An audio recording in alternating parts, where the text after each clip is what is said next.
십자가에 못 박혀 돌아가시고 잊으셨다가 영광스럽게 부활하신 주님을 따라 우리도 죽음에서 부활로 건너가는 파스카의 신비에 동참합시다. 모두 성지가지를 들고 자리에서 일어나시어 성전 대표를 향해 나아서주시기 바랍니다. 성부와 성자와 성령의 이름으로 아멘. 주님께서 여러분과 함께 친애하는 형제 자매 여러분, 우리는 사순식이 처음부터 속죄 행위와 사랑의 실천으로 마음을 준비하였고, 오늘은 교회와 함께 주님의 순환과 부활을 미리 준비하고자 여기 모였습니다. 주 그리스도께서는 이 파스카 신비를 완성하시려고 예루살렘에 입성하셨습니다. 그러므로 우리는 믿음을 다하고 열성을 다하여 주님의 입성을 기념하고 은총을 통하여 주님의 십자가를 따르며 주님의 부활과 그 생명에 동참하도록 합시다. 기도합시다. 이 나뭇가지에 강복하시고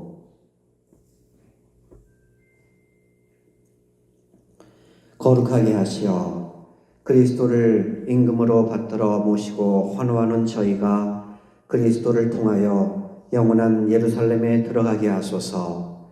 성자께서는 영원히 살아계시며 다스리시나이다. 주님께서 여러분과 함께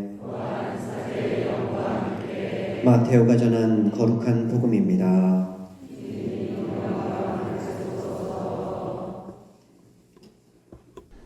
예수님과 제자들이 예루살렘에 가까이 이르러 올리브산 베파게에 달아났을 때 예수님께서 제자 둘을 보내며 말씀하셨다. 너희 맞은쪽 동네로 가거라. 메어있는 당나귀와 그 곁에 어린 나귀를 곧바로 보게 될 것이다. 그것들을 풀어 나에게 끌고 오너라. 누가 너희에게 뭐라고 하거든 주님께서 필요하시답니다 하고 대답하여라. 그러면 그것들을 곧 보내줄 것이다. 예언자를 통하여 하신 말씀이 이루어지려고 이 일이 일어난 것이다. 딸 시온에게 말하여라. 보라, 너의 임금님이 너에게 오신다. 그분은 겸손하시어 암나귀를, 짐발이 짐승의 새끼, 어린 나귀를 타고 오신다.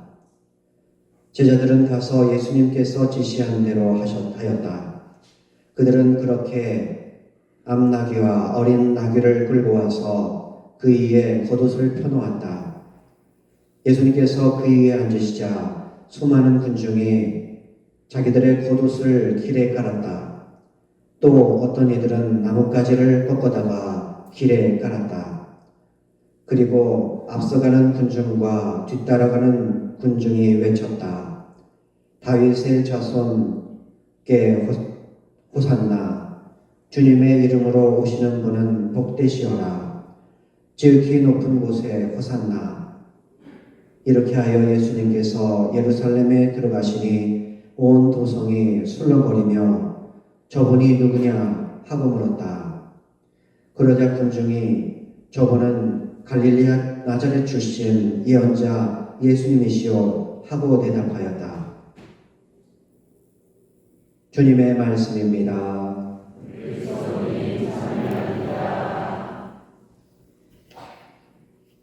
친애하는 형제 자매 여러분, 우리도 예수님을 환영하던 군중을 본받아 평화의 행렬을 합시다.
기도합시다.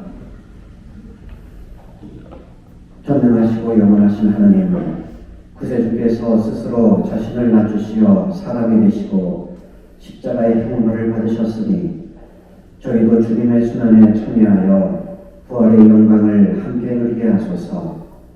성자께서는 성부와 성령과 함께 천주로서 영원히 살아계시며 다스리시나이다.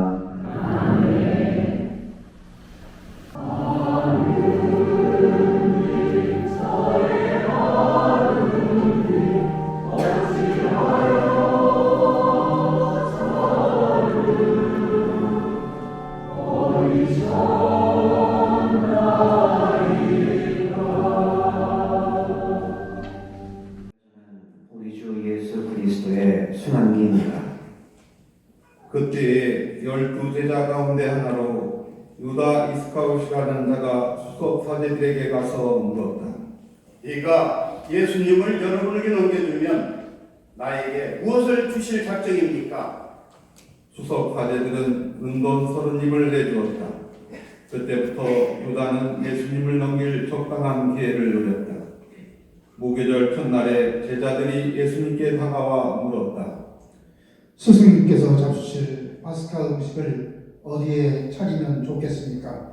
예수님께서 이르셨다. 도성은으로 안개를 찾아가 선생님께서 나의 때가 가까웠으니 내가 너의 집에서 제자들과 함께 파스카 축제를 지내겠다 하십니다 하여라. 제자들은 예수님께서 공부하신 대로 파스카 음식을 차렸다. 저녁 때가 되자 예수님께서 12제자와 함께 식탁에 앉으셨다. 그들이 음식을 먹고 있을 때 예수님께서 말씀하셨다. 내가 진실로 너희에게 말한다. 너희 가운데 한 사람이 나를 팔아넘길 것이다. 그러자 제자들은 몹시 근심하며 저마다 묻기 시작하였다. 주님, 저는 아니겠지요? 예수님께서 대답하셨다. 나와 함께 대접에 손을 넣어 빵을 적시는 자, 그자가 나를 팔아넘길 것이다. 사람의 아들은 자기에 관하여 성경에 기록된 대로 떠나간다. 그러나 불행하여라. 사람의 아들을 팔아넘기는 그 사람은 차라리 태어나지 않았더라면 자신에게 더 좋았을 것이다. 예수님을 팔아넘길 유다가 물었다. 스승님, 저는 아니겠지요? 그러자 예수님께서 대답하셨다. 네가 그렇게 말하였다. 제자들이 음식을 먹고 있을 때 예수님께서 빵을 들고 찬미를 드리신 다음 그것을 떼어 제자들에게 주시며 말씀하셨다. 받아 먹어라. 이는 내 몸이다. 또 잔을 들어 감사를 드리신 다음 제자들에게 주시며 말씀하셨다. 모두 이 잔을 마셔라. 이는 죄를 용서해 주려고 많은 사람을 위하여 흘리는 내 기약의 피다. 내가 너희에게 말한다.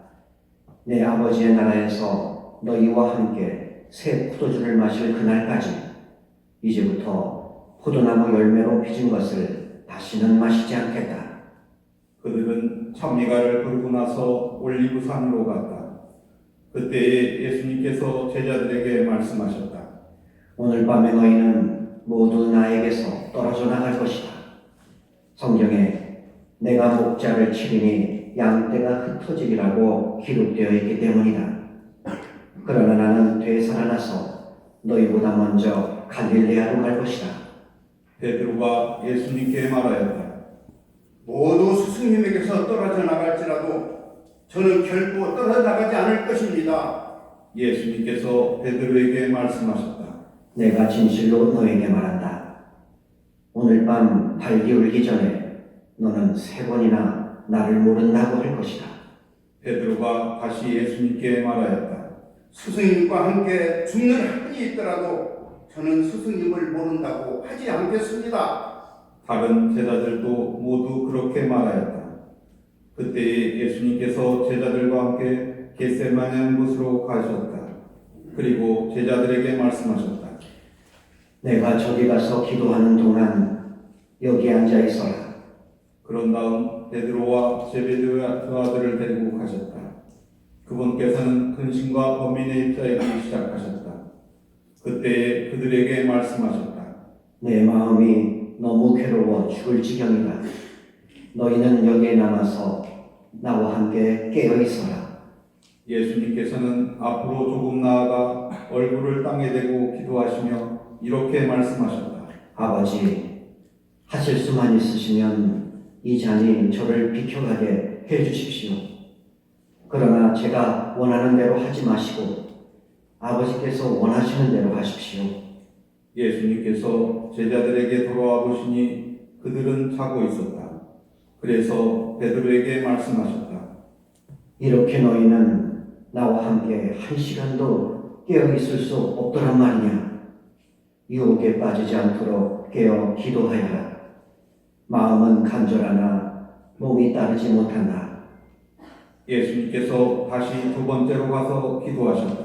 아버지, 이 잔이 비켜갈 수 없는 것이라서 제가 마셔야 한다면 아버지의 뜻이 이루어지게 하십시오.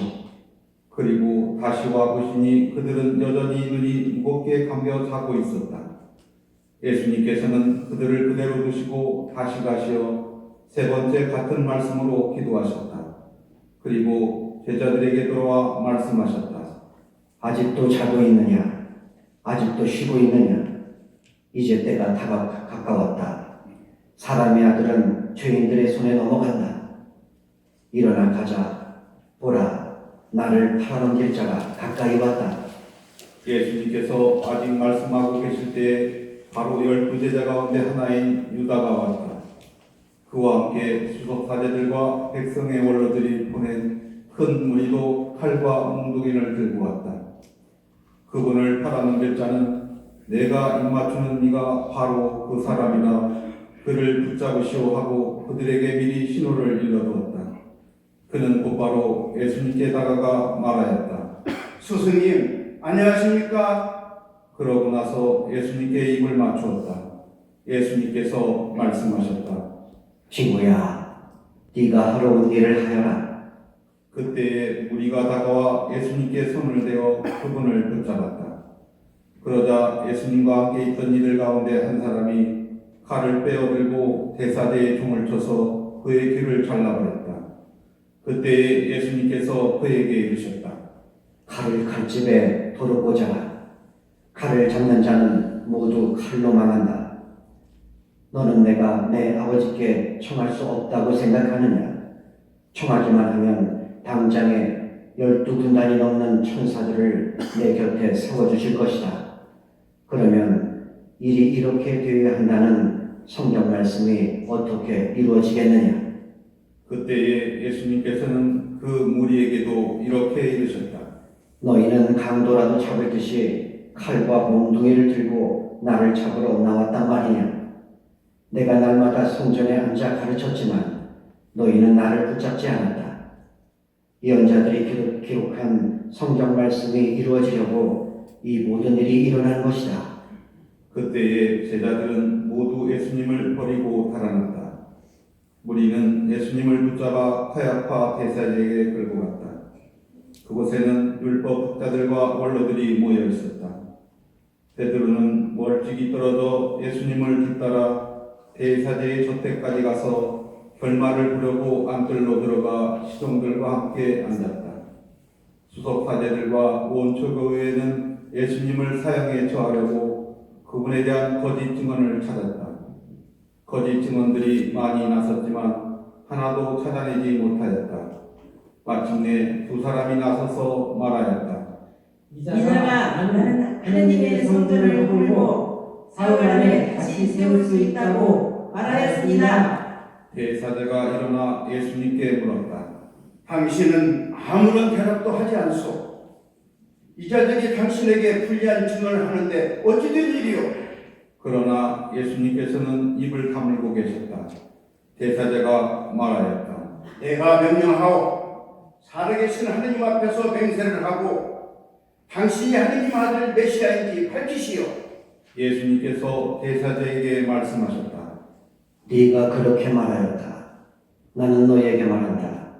이제부터 너희는 사람의 아들이 전능하신 분의 오른쪽에 앉아 있는 것과 하늘의 구름을 타고 오는 것을 볼 것이다. 그때 대사제가 자기 겉옷을 찢고 이렇게 말하였다. 이자가 하느님을 모독하였습니다. 이제 우리의 무슨 증이 더 필요합니까? 방금 여러분은 하느님을 모독하는 말을 들었습니다. 여러분의 의견은 어떻습니까? 그들이 대답하였다. 그자는 죽을 죄를 지었습니다. 그때에 그들은 예수님의 얼굴에 침을 뱉고 그분을 주먹으로 쳤다.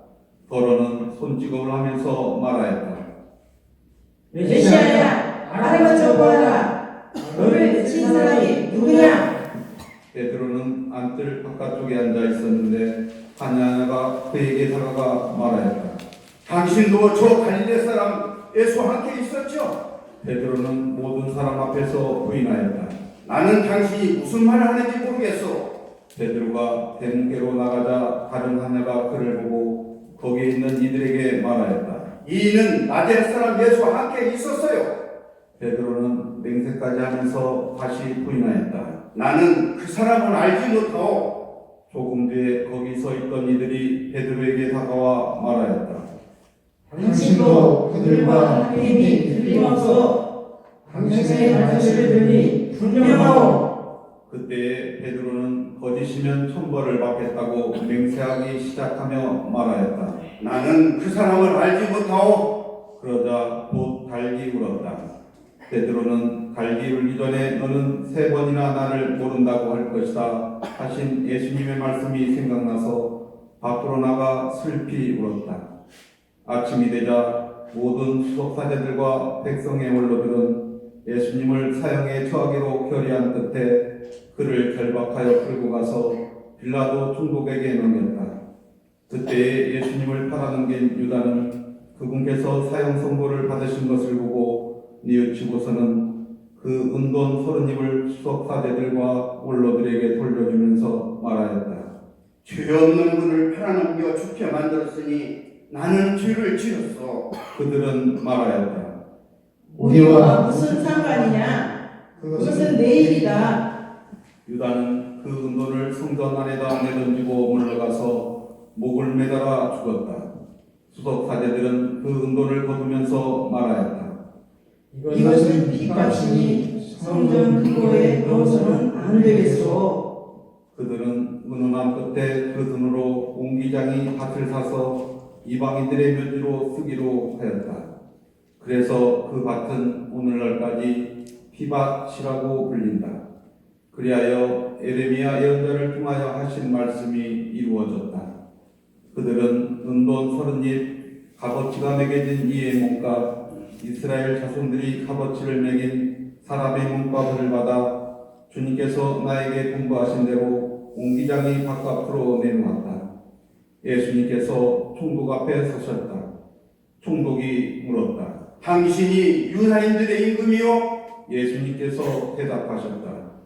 네가 그렇게 말하고 있다. 그러나 수석사제들과 원로들이 당신을 고소하는 말에는 아무 대답도 하지 않으셨다. 그때 빌라도가 예수님께 물었다. 저들이 갖가지로 당신에게 불리한 증언을 하는데 들리지 않소? 그러나 예수님께서는 어떠한 고소의 말에도 대답을 하지 않으셨다. 그래서 총독은 매우 이상하게 여겼다. 축제 때마다 군중이 원하는 죄수 하나를 총독이 풀어주는 관례가 있었다. 마침 그때에 예수 바라바라는 이름난 죄수가 있었다. 사람들이 모여들자 빌라도가 그들에게 물었다. 내가 누구를 풀어주기를 원하오? 예수 바라파요? 아니면 메시아라고 하는 예수요? 빌라도는 사람들이 예수님을 시기하여 자기에게 넘겼음을 알고 있었던 것이다. 빌라도가 재판석에 앉아 있는데 그의 아내가 사람을 보내어 말하였다. 당신은 그 일에 관여하지 마세요. 지난밤 꿈에 내가 그 사람 때문에 큰 괴로움을 당했어요. 그동안 수석사제들과 원로들은 군중을 부슬려 바라바를 풀어주도록 요청하고 예수님은 없애버리자고 하였다. 총독이 그들에게 물었다. 두 사람 가운데서 누구를 풀어주기를 바라는 것이요? 군중이 대답하였다. 빌라도가 그들에게 물었다. 그러면 메시아는 이 예수는 어떻게 하라는 말이오? 군중이 모두 외쳤다. 빌라도가 다시 물었다. 도대체 그가 무슨 나쁜 짓을 했단 말이오? 군중은 더욱 큰 소리로 외쳤다. 빌라도는 더 이상 어찌할 수가 없을 뿐만 아니라 오히려 폭동이 일어나려는 것을 보고 물을 받아 군중 앞에서 손을 씻으며 말하였다. 나는 이 사람의 피에 책임이 없어. 이것은 여러분의 일이오. 그러자 온 백성이 대답하였다.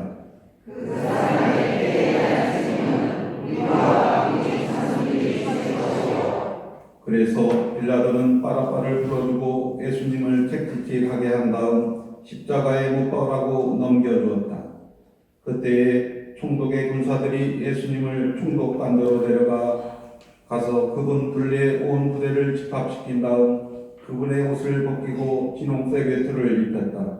그리고 가시나무 관을 엮어 그분 머리에 씌우고 오른손에 갈대를 들리고서는 그분 앞에 무릎을 꿇고 이렇게 말하며 조롱하였다.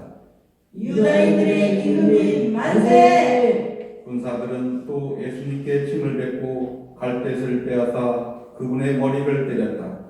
그렇게 예수님을 조롱하고 나서 외투를 벗기고 그분의 겉옷을 입혔다. 그리고 예수님을 십자가에 못 박으러 끌고 나갔다. 그들은 나가다가 시몬이라는 기레네 사람을 보고 강제로 예수님의 십자가를 지게 하였다. 이윽고 골고타 곧 해골터라는 곳에 이르렀다.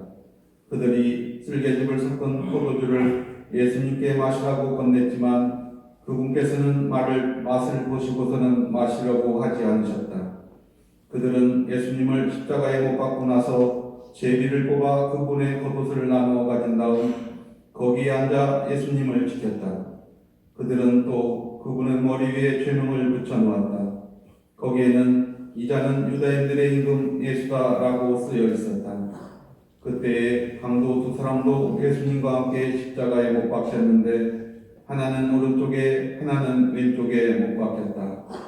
지나가던 자들이 머리를 흔들며 대며 예수님을 모독하면서 이렇게 말하였다. 성령을 허물고 사흘 다시 일어나는 자야, 너 자신이나 고려하라. 내가 하느님의 아들이라면 십자가에서 내려와 보아라. 수석 사제들도 이런 식으로 율법학자들과 원로들과 함께 조롱하며 말하였다. 다른 이들을 구하면서 자신을 구하지 못하는 이스라엘의 임금이시면 지금 십자가에서 내려가고 싶지. 그러면 우리가 믿을 텐데 하느님을 신뢰한다고 하니 하느님께서 자기가 마음에 드시면 지금 구해 대신하시지. 나는 하느님의 아들이라 하였으니 말이야. 예수님과 함께 십자가에 못 박힌 강도들도 마찬가지로 그분께 비아냥거렸다. 낮 12시부터 어둠이 온 땅에 덮여 오후 3시까지 계속되었다. 오후 3시쯤에 예수님께서 큰 소리로 부르짖으셨다. 엘리 엘리 레마 사박타니. 이는 저의 하나님 어찌하여 저를 버리셨습니까? 라는 뜻이다. 그곳에 서 있던 자들 가운데 몇이 이 말씀을 듣고 말하였다. 이자가 엘리야를 부르네. 그러자 그들 가운데 한 사람이 곧 달려가서 해면을 가져와 신 포도주에 듬뿍 적신 다음 갈대에 꽂아 예수님께 마시게 하였다. 그러나 다른 사람들은 말하였다. 가만, 엘리야가 와서 그를 구해 주라 봅시다. 예수님께서는 다시 큰 소리로 외치시고 나서 숨을 거두셨다. 모두 무릎을 꿇으시겠습니다.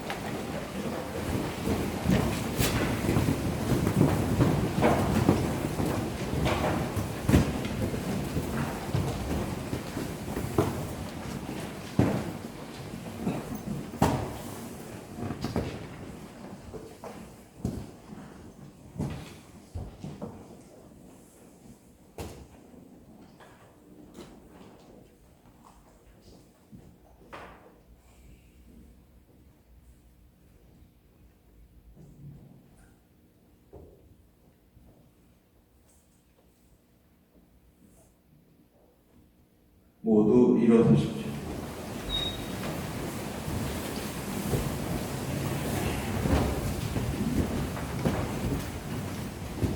그러자 성전 회장이 위에서 아래까지 두 갈래로 찢어졌다.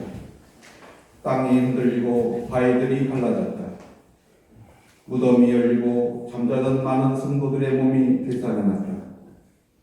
예수님께서 다시 살아나신 다음 그들은 무덤에서 나와 거룩한 도중에 들어가 많은 이들에게 나타났다.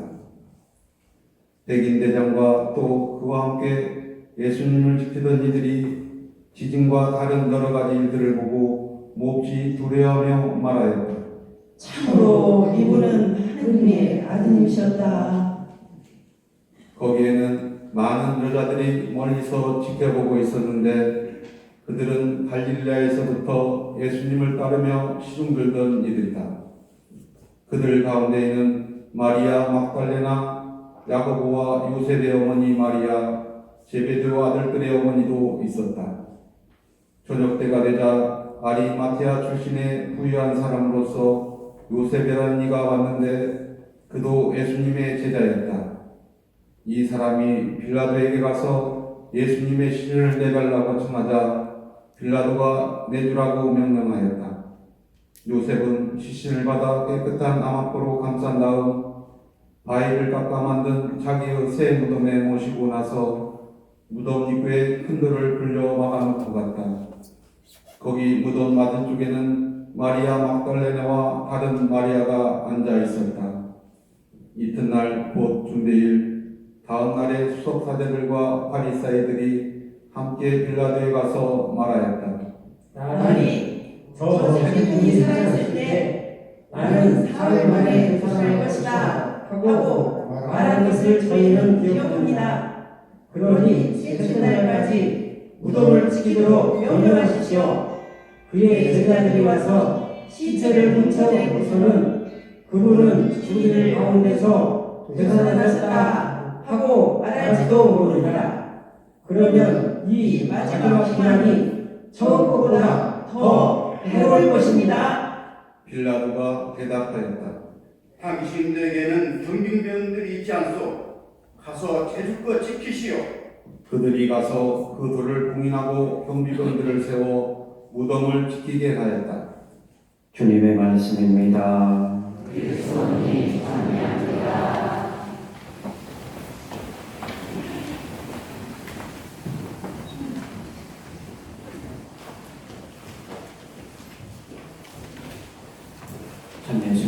전 예수님,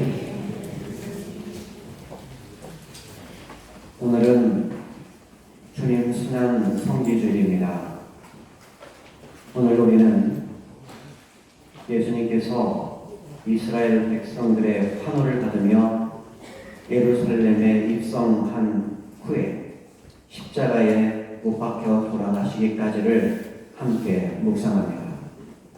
그래서 1년 중에서 가장 긴 순환복음을 함께 입체적으로 들었습니다. 제가 요즘 성주간 준비며 판공성사 때문에 조금 피곤한 상태였는데요. 며칠 전 오늘 미사 강론을 준비하면서 순환복음 끝에 조그맣게 써있는 글을 보고 마구마구 힘이 났습니다. 자, 내일 미사 순환복음 끝에 조그맣게 뭐라고 써 있습니까? 순환기에 주님의 순환기를 공독한 다음 경우에 따라 짧은 강론을 한다. 이렇게 반가울 수가 없었습니다. 1년 중에 강론을 짧게 하라고 이렇게 정확하게 명시되어 있는 날은 오늘밖에 없습니다. 이게 공식적인 전례서의 강론을 짧게 하라고 써놓은 이유가 뭘까요? 복음을 워낙 길게 읽었기 때문에 우리 신자분들이 지루하지 않게 짧게 강론을 하라 하는 그런 뜻일까요? 아닙니다. 순환복음 그 자체를 마음에 새기고 깊이 묵상하는 것이 긴 강론을 듣는 것보다 더 중요하다 하는 그런 뜻이 있는 것입니다. 그래서 짧게 하겠습니다.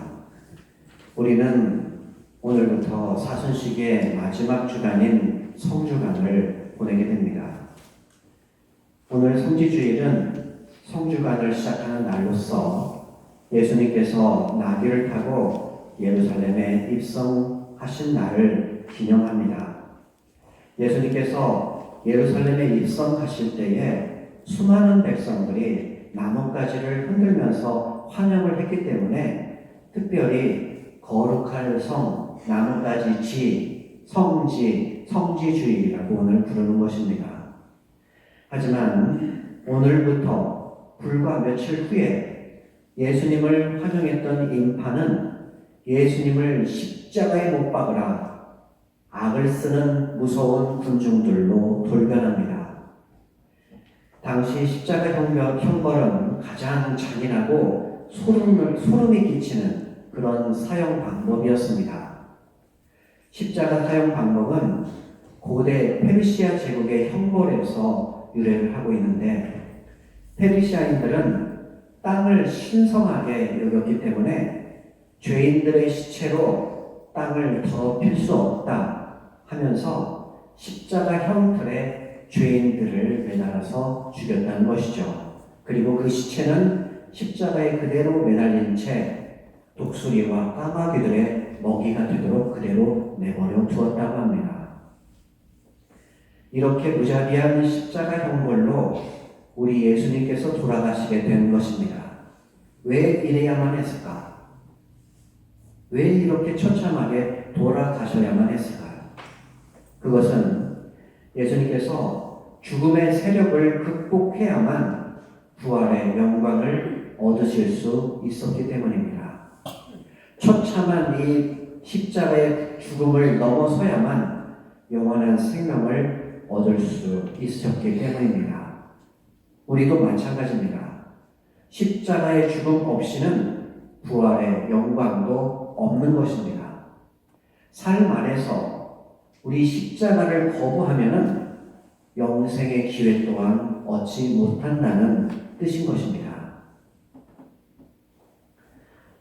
지금은 사방에 커피숍 천지지만 예전에는 다방이라는 것이 있었죠.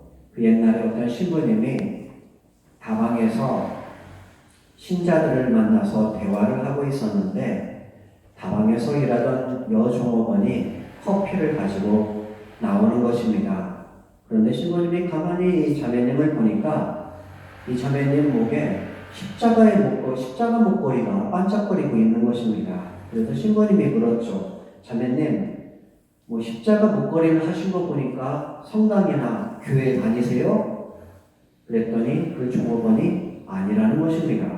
그래서 신부님이 다시 물었죠. 그런데 왜 십자가를 목에 걸었습니까?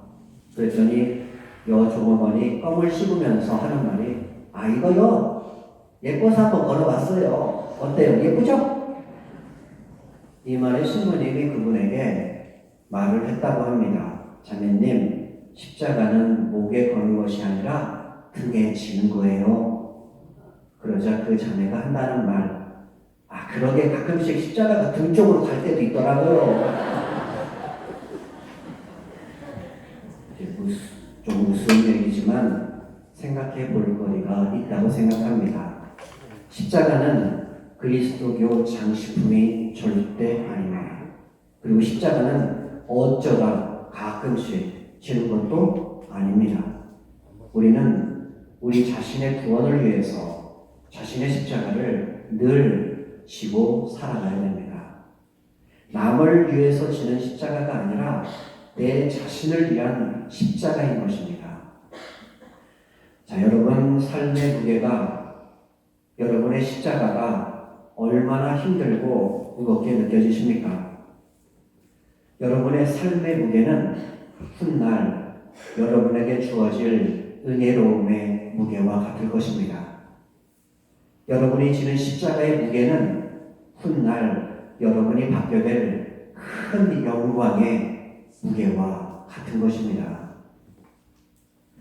자, 오늘 성지주의를 맞아 여러분 주님 말씀에 따라 실천하는 모든 것들이 결국 여러분 자신을 위한 것임을 깨닫고 당당히 여러분의 십자가를 지고 살아가기를 바랍니다. 그런 여러분 삶을 주님께서 크게 축복해 주시기를 진심으로 기원합니다.